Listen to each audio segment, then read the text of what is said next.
बड़प्पन में, बड़े गए बड़प्पन में रोम रोम अहंकार, आज सदगुरु से परिचय नहीं चारों बरन चमार। चमार का अर्थ यही होता है, च का मतलब होता है चमड़ा, म का मतलब होता है मांस और र का मतलब होता है रक्त। तो ये दुनिया में चमार से कौन वंचित है, ये हमको थोड़ा बता कर दिखाइए। ब्राह्मण का ज्ञान मतलब देने की बात करता है। ज्ञान कहाँ से, कितने, किस किस यूनिवर्सिटी में उन्होंने ज्ञान दिया है?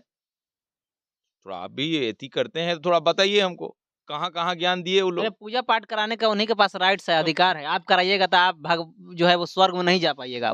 राम भद्राचार्य एक बयान देते हैं और बयान में कहते हैं कि जो राम को नहीं भजता है वो चारों बरन चमार है।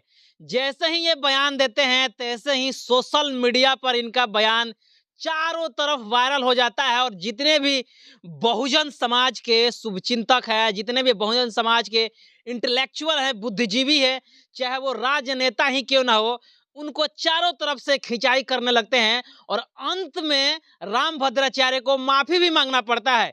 इसी विषय पर बात करेंगे। बात करने के लिए हमारे साथ अम्बेडकराइट कहिए चाहे जो फूले पेरियार के विचारधारा को मानने वाले हैं, उनको आगे बढ़ाने वाले पोषक कहिए, शुभचिंतक कहिए, हमारे साथ गुरु जी है। इनसे बात करते हैं कि आखिर उनके बयान से ये क्यों नाराज हैं। स्वागत है सबसे पहले हमारे चैनल में गुरु जी। जी जी, आपका भी स्वागत है और आपके तमाम श्रोता को बहुत बहुत हार्दिक नए साल का भी बधाई है। राम भद्राचार्य बोले हैं कि जो राम को नहीं भजता वो चारे बरन चमार है।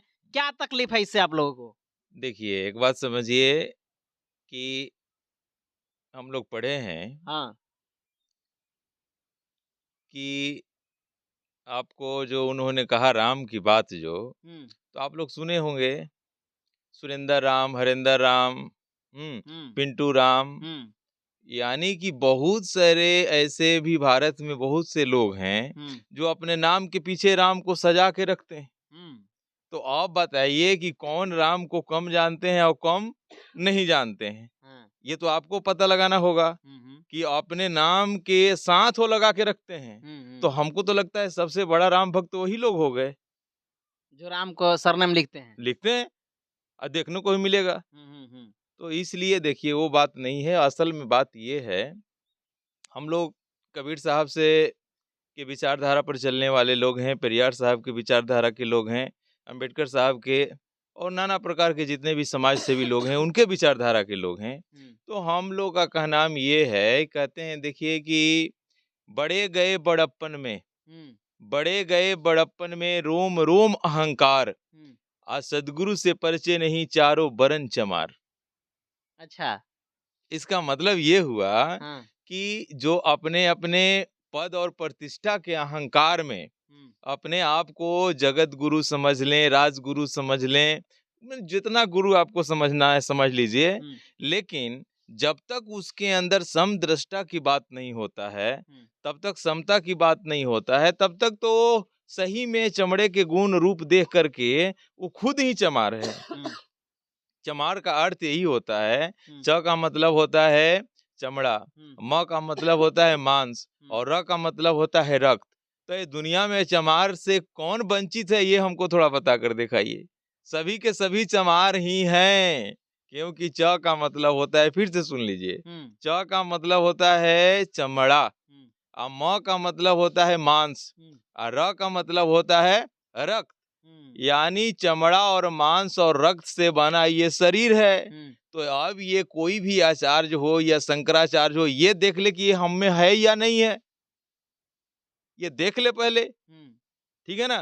तो चमार जो है ना, चमार की उत्पत्ति इन्हीं तीनों शब्दों से होता है, या तीनों में ये संसार के तमाम लोग समाहित हो जाते हैं, तमाम लोग समाहित हो जाते हैं। उनका कहना है कि जो राम को नहीं मानता है वो सब चमार है। तो क्या राम को मानना जरूरी है या नहीं जरूरी है? वो तो कह रहे हैं कि भाई आप नहीं मानिएगा तो आप चमार हैं, यानी नफरत करते हैं आप लोगों से। चमार से तो वैसे भी लोग नफरत करते हैं, उनका सेंस तो यही ना है। देखिए, कहने का मतलब है कि जो लोगों को जातीय संप्रदाय में और नाना प्रकार के वर्ण व्यवस्थाओं में जो बनाया है उसको तो दिक्कत होगा ही होगा।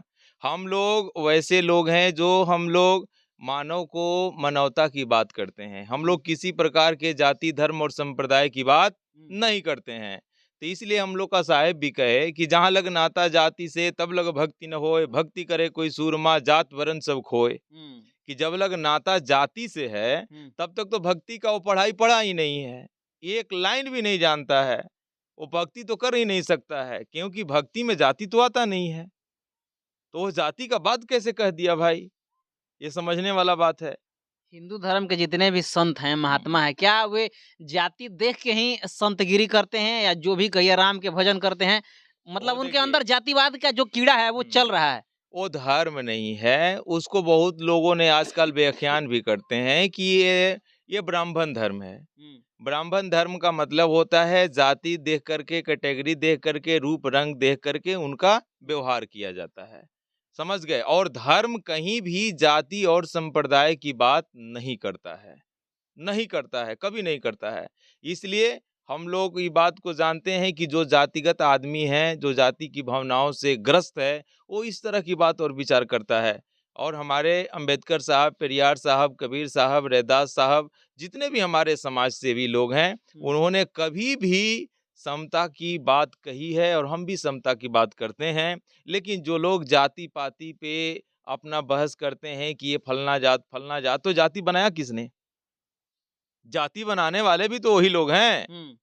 तो अपने आप को समझ गए कि हम बड़े हो गए, अब बाकी लोग छोटे हो गए। बड़े हैं तो बड़े नहीं कहेंगे तो छोट कहेंगे। कैसे, मतलब क्या हमसे ज्यादा ब्राह्मण है, ब्राह्मण का ज्ञान मतलब देने की बात करता है। ज्ञान कहाँ से, कितने, किस किस यूनिवर्सिटी में उन्होंने ज्ञान दिया है?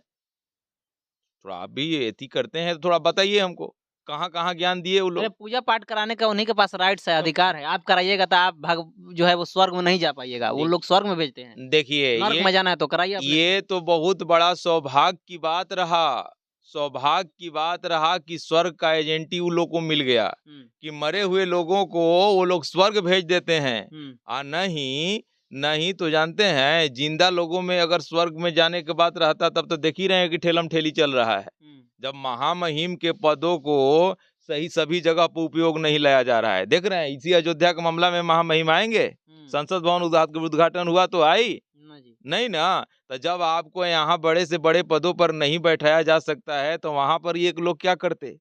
तो ये लोग का काम है कि मिट्टी के बने मूर्ति में, लकड़ी के बने मूर्ति में, पत्थर के बने मूर्तियों में प्राण डाल सकते हैं, लेकिन एक मरा हुआ मक्खी को भी इनके पास जिलाने का अधिकार नहीं है।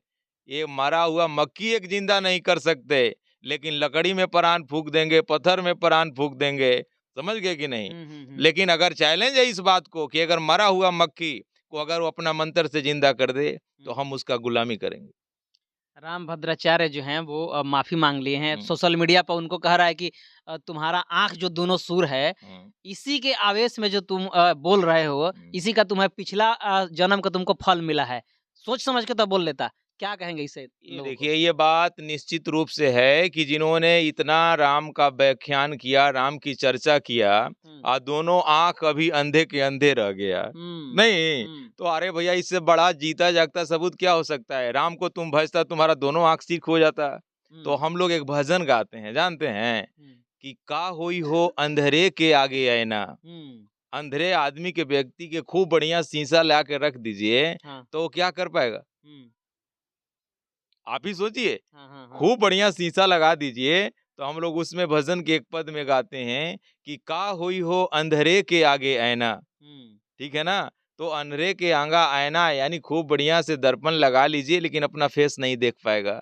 अगर उनको राम पे भरोसा है, बहुत अच्छा बात है, लेकिन मैंने देखा कि जीते जागते शंकराचार्य यानी बड़े ओहदे पर बैठे हुए व्यक्ति को भी आंख नहीं मिल पाया। तो जब उनका आंख नहीं मिल पाया तो फिर अंधेरे के आंख, कुड़ियन के काया, लंगड़ा के गोड़, निर्धन के धन कहाँ से प्राप्त हो सकता है भाई? सीधा बात है, सोचने वाला बात है। घाल मेल यहाँ पे है पूरा, ये देखिए ढोंग पाखंड है, कर्म कांड है, और इससे किसी से प्राप्ति नहीं होता। हमारे साहब ने स्पष्ट रूप से इस बात को कहा, तीरथ में तो पानी है, होवे नहीं कुछ नहाए देखा, मूर्ति सकल तो जड़ है भाई, बोले नहीं बुलाए देखा, वेद किताब सब झूठा है, इसमें हमने पोल देखा, आंखी देखे कहे कबीरा, घट घट पर्दा खोल देखा।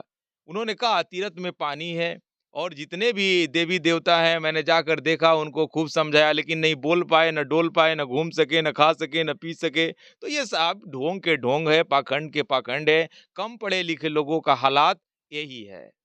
चलिए, तो ये रामभद्राचार्य जो बयान बोले थे कि जो राम को नहीं भजता है वो चारों वरन चमार है। गुरुजी का टिप्पणी इस पे आया और देखिए कि किस प्रकार से जो है वो दूध का दूध और पानी का पानी खोल दिए कि जो रामभद्राचार्य बोल रहा है वो दरअसल सच्चाई नहीं है, बल्कि सच्चाई ये है कि जो भी इस धरती पे आया है वो सारे लोग जो है वो चमार है। क्योंकि मांस जो होता है वो हुइबे करता है, हड्डी होता है, रक्त होता है, सारा चीज़ होता है। सारा जो ये 4-5 जो तत्व है वो सारे मनुष्य में होता है, तो वो चमार क्यों नहीं है? गुरुजी के बयान को आप किस प्रकार से देख रहे हैं? आप अपनी प्रतिक्रिया नीचे कमेंट बॉक्स में ज़रूर दीजिएगा। उससे पहले आपसे मेरा एक रिक्वेस्ट है कि आप हमारे चैनल पर पहली बार आए हैं, तो हमारे चैनल को सब्सक्राइब करें, वीडियो को लाइक करें, शेयर करें। पेज पर देख रहे हैं तो पेज को लाइक करें, फॉलो करें। मिलते हैं अगली खबरों के साथ, तब तक बहुत-बहुत धन्यवाद। Thank you.